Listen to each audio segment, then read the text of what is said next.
Hello and welcome to a special benchmarking video for Transport Fever, if you hadn't guessed, by looking at the screen and the description to this video, and probably the title too.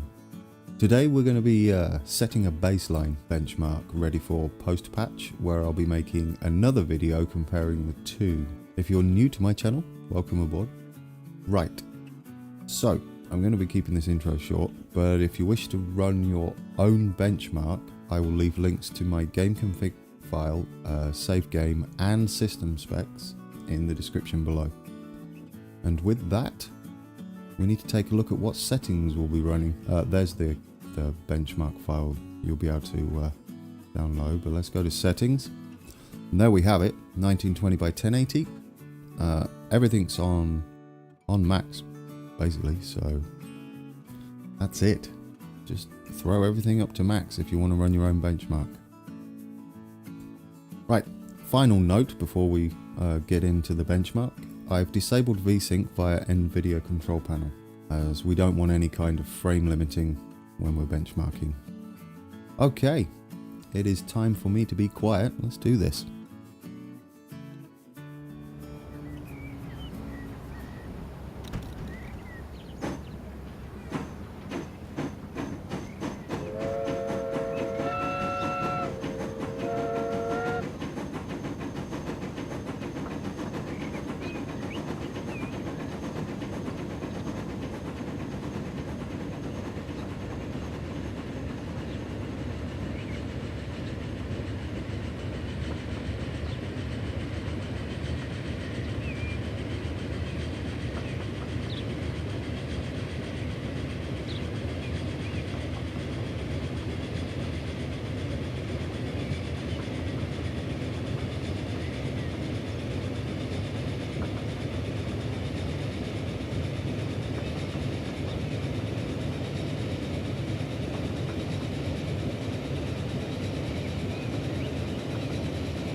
So there we have it, as expected, and nothing out of the ordinary. Which, you know, we've been playing this version for the longest time now, so...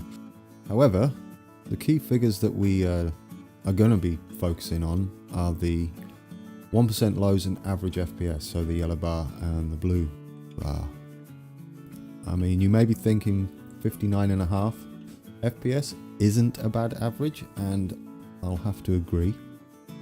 I mean, it looks perfect, right? It looks 60 frames per second. What do you expect? That's perfect. However, if you look at the 1% low and 0.1% low, 0.4 FPS and 29.5 FPS, those are not great, and that's probably highlighting the current issue we're facing. If the coming patch can raise those lows, I will be very happy. That should smooth out gameplay no end. What I did notice was the distinct frame drop when approaching Peterborough. Now, I'm going to assume this is caused by the engine rendering objects that are not visible. Something which I'm hoping they address in the patch. Now, I hear you, a cab ride isn't the best representation of gameplay. However, it is a repeatable process that we can use for comparison when it comes to the new patch. Another thing to note was the jitter that I saw, mainly at the beginning you could see it the clearest. The frames were well above 60 and we had like a slight stuttering. You can ignore the tearing because normally the game runs with VSync on and you wouldn't see any of that. I mean, this could be, I'll put this down, this could be caused by the capture software. In this case it was NVIDIA Share, or Shadow Play as it's known. I had to use this as OBS was interfering with Afterburner's frame monitoring. Well, there we have it. We have our baseline, and when the open beta is available, I'll be doing this again and comparing our results. So until then, take care.